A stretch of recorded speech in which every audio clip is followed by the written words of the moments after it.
Mamamagitan ng state-of-the-art 25,000 watts fully digital AM power stereo transmitter.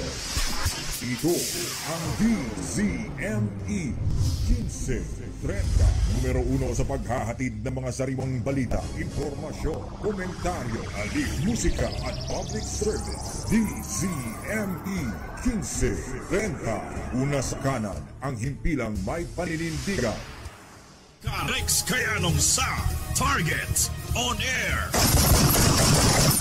Yung mga local government unit, mga kaibigan, particular dito sa Metro Manila at ilang pang probinsya, kumbaga naglaan na rin ho sila ng pondo doon ho sa pambili ho ng COVID-19 vaccine. Ito nga ho, para mas malinaw ating kausapin.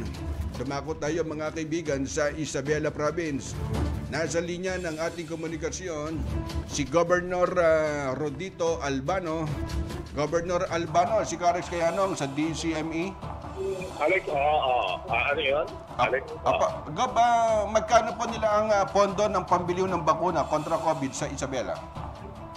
Depende kung ano yung allocate sa amin ng national government. Ano? Kasi kahit mag-allocate kami ng pera, kung wala namang pabili, kung hindi ka naman pabibigyan sa national government ng vaccine, wala rin. Kwenta yung i-allocate mong pera. Kaya nakada kami bumili sa 100,000 doses ng vaccine para sa 50 mil tao. Bali, ano pong Parsiamatic Company po ang inyong planong kunin? Depende kung ano yung pinakamura. Dito namin kukunin. Saka yung may efficacy. Dun sa, depende yun. Kasi kung mahal masyado yung vaccine, useless din kung bibili kami na napakamahal. Na vaccine ko, konti lang mababakunahan mo. Diba? Hindi ka naman nakakasigurado din sa mga bakuna niya kasi sa ngayon sinasabi hanggang 1 year lang, 2 years. So, it depends din kung paano mo i-adjust yung meager resources mo. Kumbaga, Governor, may mga plano na rin ho kayo kung sakali, bali, anong bayan ang uunahing target ho dyan? Siyempre, unahin dyan yung mga frontliners. Kaya inintay namin yung guidelines ng national government para makita natin kung ano yung bibigyan ng national government. Tapos saka namin bibigyan kung ano yung makukulang ng national government. Diba? Para hindi kami bara-bara. Mamaya, pinakunahan namin yung mga babakunahan dapat ng national government. Hindi na kami nakakuha ng bakuna ng national government. Tama po. Bali, ano pong hakbang nilatag para ho dun sa information campaign para mahikayat yung mga nasa probinsya na magpabakuna? Hindi kaya talaga namin magpabakuna lahat. Pero hintay namin yung guidelines na lalabas ng IATF at ng national government tungkol sa mga guidelines sa paano bakunahan. Kasi baka mamaya, sinasabi dito, nag-meeting kami, hindi kami pwede basta magpakuna. Hindi rin pwede yung mga private hospitals na magbakuna. Kailangan na mauna muna daw yung mga, sabi yun, narinig ko dito sa usapan dito, mauna raw yung mga public hospitals na babakunahan. Kaya kailangan i-accredit pa siguro yung mga hospital na yan, na mga magpapakuna. Para yung responsibilidad, kasi kung private, para wala responsibilidad yun.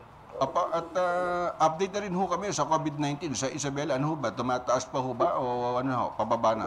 Tumataas. Kasi yung mga namamatay, tumataas din. Namamatay. Kamusta naman ho yung ekonomiya, yung mga negosyo ho sa Isabela? Kumbaga normal na ho, Governor? Okay naman.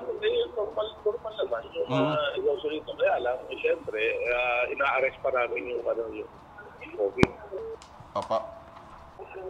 Basta babakunahan natin dito yung una-una, siyempre yung dapat bakunahan, diba? Yung mga susceptible na sa sakit na yan. Pangalawa, yung siyempre dapat yung mga frontliners. Tapos yung mga kawani ng gobyerno para umandar yung rito, yung servisyo na may bibigay ng mga gobyerno. Tapos yung mga essential workers na kailangan umandar yung mga mga negosyo nila, diba? O mga PNP din. Pero may criteria yan sa national government. Okay. Governor, salamat po sa oras na binigay nyo. Salamat. Thank you. Si Isabela Governor Rodito Albano. Rex Kayanong sa Target On Air.